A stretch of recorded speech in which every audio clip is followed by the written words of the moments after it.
beautiful people, welcome back to my channel. So in today's video I want to talk to you guys about something that I have been battling with.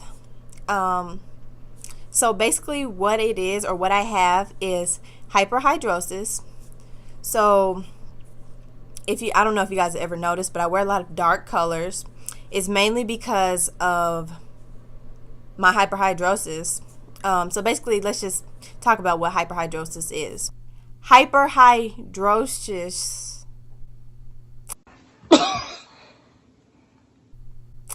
is basically a sweating disorder.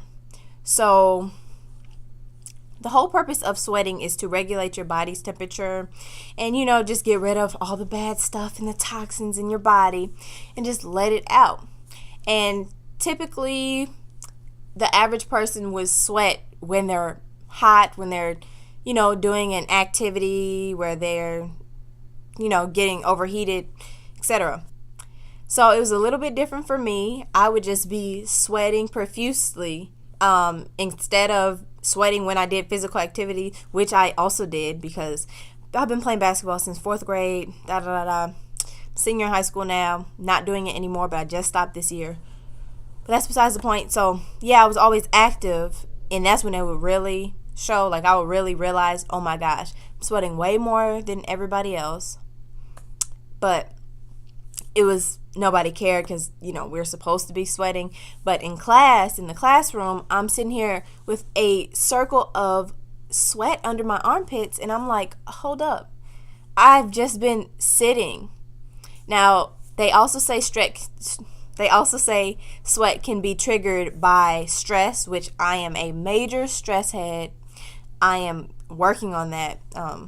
Actually, recently I haven't been as stressed as I have been throughout my whole life, which is amazing. But yeah, that's just what it is. So that's what I'm talking to you guys about. I just want to bring this up because it came to my attention that more people have hyperhidrosis than people would like to believe. It's actually quite common. At the time, I thought I was the only one.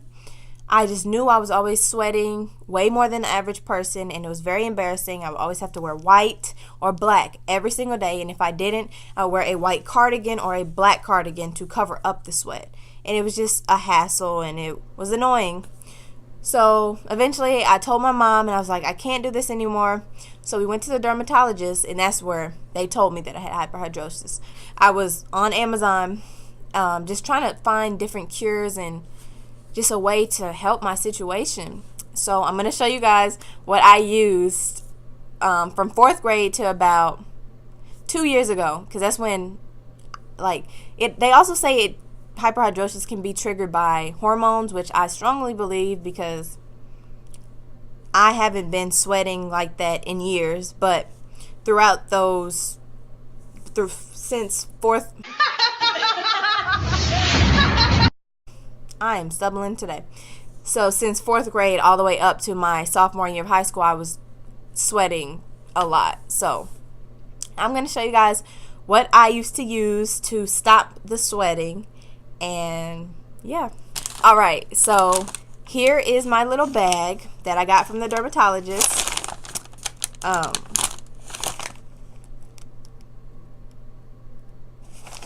That's this. So when I tried to self-fix the problem, I went on Amazon and I bought these little armpit pads.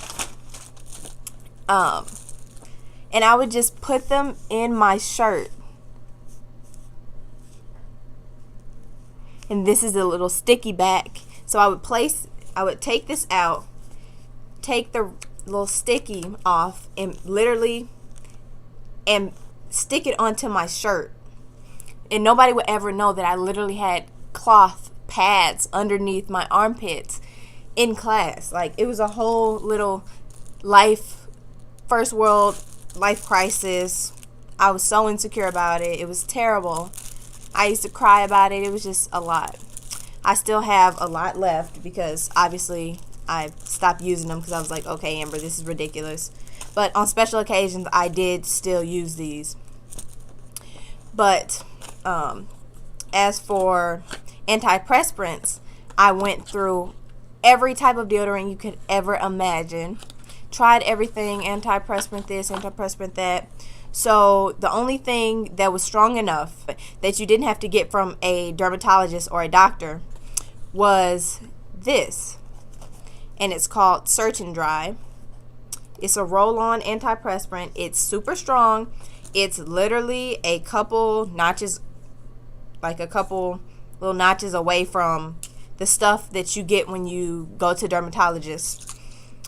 So what I would do is I would shave my armpits, wait 24 hours, wash my armpits, dry them, make sure they were fully dry, and I would just apply this Search and Dry on like that.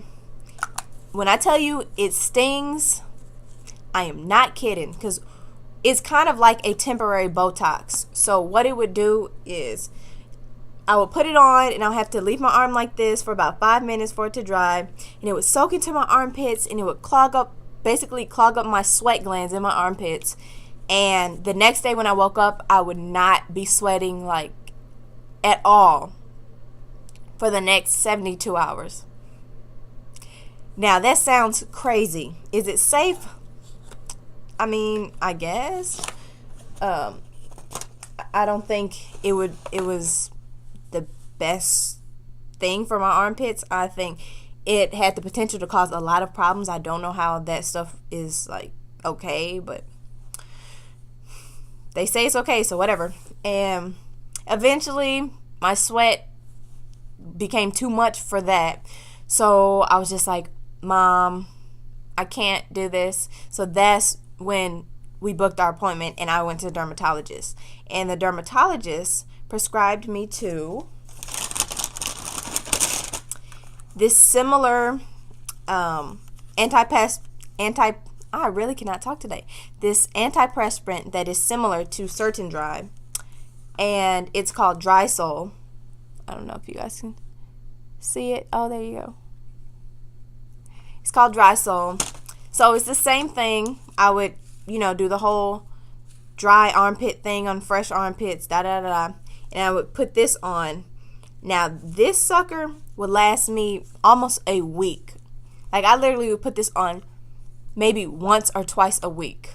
This Dry Sol stuff, this really stopped. Like, it really stopped a lot of my sweating.